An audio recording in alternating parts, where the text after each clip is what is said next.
Il est de retour après 11 ans d'exil forcé.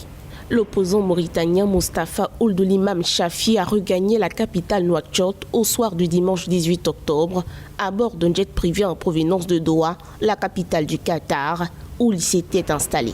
L'homme d'affaires de 60 ans était sous le coup d'un mandat d'arrêt international émis contre lui en 2011 sous l'ancien président Mohamed Ould Abdelaziz. Il s'est dit heureux de retrouver les siens. Je suis le dernier opposant à rentrer dans notre chère patrie, une occasion pour les Mauritaniens de se réconcilier et de préparer leur avenir ensemble. Février 2020, la justice mauritanienne, sous l'impulsion du nouveau régime du président Mohamed El Ghazouani, a finalement décidé d'annuler les poursuites contre 3 opposants, dont l'imam Chafi. Une mesure censée décrisper le climat politique.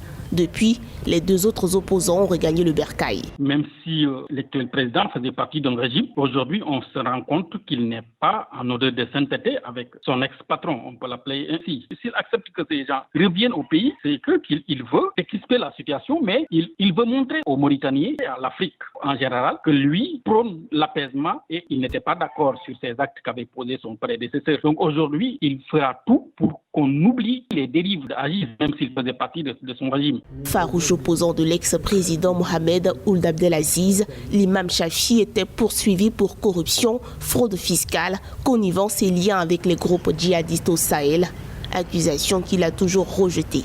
Maintes fois, il avait joué un rôle décisif dans les négociations pour la libération de plusieurs Occidentaux enlevés par l'organisation djihadiste AQMI.